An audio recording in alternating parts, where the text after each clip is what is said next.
Scott Harper. Scott and I have known each other since I came to Dallas. He is the founder of Dialexa, which, by the way, does a ton of Internet of Things kind of business. If you're unfamiliar with Vinly, all right, which is a device that attaches to the whatever jack in your car and turns it into an Internet of Things, that's these guys, all right? This is Nathan Huntoon. He's the principal engineer for automation for Pepsi Frito-Lay, that small company north of Dallas. We're getting a lot of those kind of folks here, all right? They're going to be fighting about the Internet of Things. A couple of points that they might be hitting on. One, security, consumer benefits. What takes precedence? What wins out, all right? Innovation versus regulation. Where do we draw the line, okay? Without further ado, do you guys know who's going to go first? Go ahead, you need every advantage you can get. All right, Nathan's going. And the you guys make gauntlet potato is chips. thrown. Since the position of strength is usually defense, I'll take that to mean that you need the Nathan, advantage. you have a minute. So in an information economy, by definition, our information is a valuable asset. And since the Internet of Things, especially in the consumer space, is more about gathering consumers' information. Are you home? Are you driving? All of these kind of pieces of information now have real value, which we have to trade off. Every time we choose to purchase an Internet of Things device and put it in our home and bring it into our lives, we're making a decision. Is the value it provides greater than both the financial cost and now the data cost? Unless security and privacy concerns are taken into hard account, which today, I don't think it takes much argument to mean we're failing at, the Internet of Things is one widely publicized tragedy away, such as a device in your car that maybe somebody hacks and causes an accident. And then that whole industry can be seen to suffer. And so I think our position today needs to be, in order for this burgeoning industry that has a lot of potential, we must put security and individual consumer privacy at a highly elevated position, much more so than it is today. You're right on time. You must have rehearsed. Well done. Scott, your minute opening salvo. So I didn't rehearse, I didn't need to. This is an easy argument to make. So right now, I mean, everybody knows Internet of Things. This is a huge trend, it's a big space. The value is undeniable at this point. You have cell phones connecting to networks, each other, devices, your cars, your home.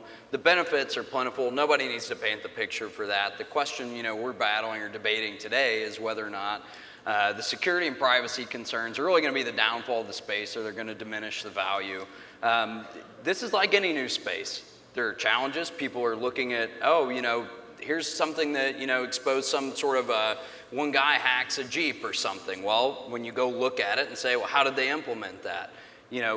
Poor implementation is not does not actually make a case for saying that this space isn't valuable, or, oh my gosh, we can't defend against it. We hear about security all the time. You look at, oh my God, the Target data breach. They didn't follow PCI compliance. The only thing that's lacking here today is standards that are adopted by industry and non-competing protocols. This is the same thing we battle all the time. It's very simple. Right on time with 1 minute, even though he didn't rehearse. 30-second rebuttal, Nathan. I saw you watching me. Yeah. I did. I was watching you. So again, this is a space where it's easy to come to an agreement or disagreement. And I think the concern I have right now is it comes back to the value chain for the person purchasing the device. And I think right now a lot of the Internet of Things devices that we're purchasing and bringing to our homes to me seem like they bring more value to the company selling it to us, or to the companies that company's in selling our data to. And I think as consumers become more aware, because of high-profile data breaches such as Target, or personally for me, Office of Personnel Management at the government, right? Those things are starting to become part of the general consciousness, and people are going to become more aware and they're going to pay more attention when they make these value choices. And 30 seconds. Sorry. I'm going to be tight on that. 30 seconds. So this is conspiracy theorist speak, right? I mean, you might as well put tinfoil on your windows, stay home with your pet rock. I mean, this is, it's just not that complex. I mean, when you look at it, it's consumers have a choice. So when companies that are violating or taking advantage of consumers, when they get exposed, people are not going to do business with them anymore. If they care, if they don't, they can continue to support those companies. It's pretty straightforward. You have a choice. People are going to get exposed. This is why we have the media. This is why you have the hacker community that can expose data breaches and flaws, you know, without much consequence at this point. It's just... And 30 seconds. That's it. Outstanding. I don't need to say anything. Referees, confer, please. All right. So the issue here is about security.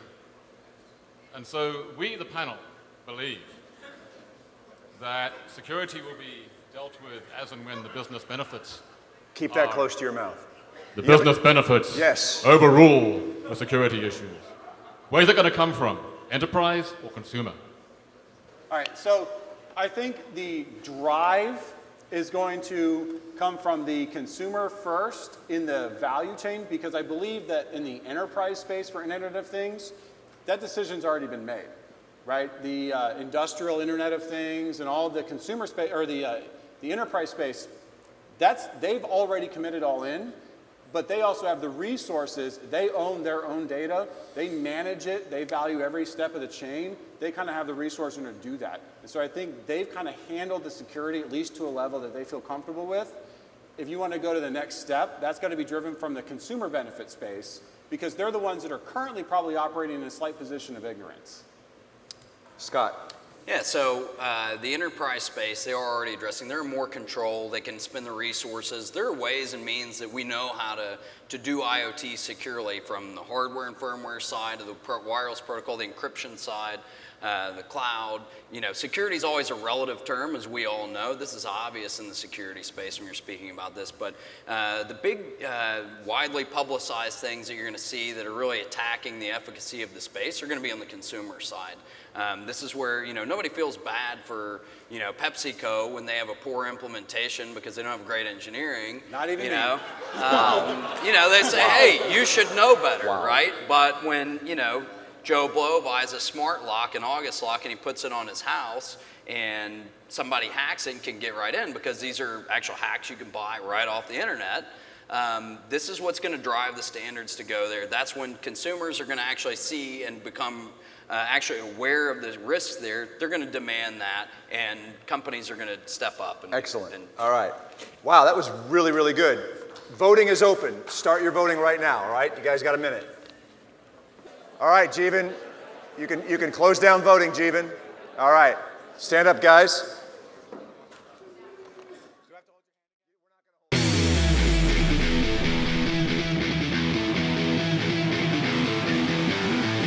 Scott Harper, the winner. Right here, baby. Pink gloves. Way to go. Way to go. Nice job. Nice job.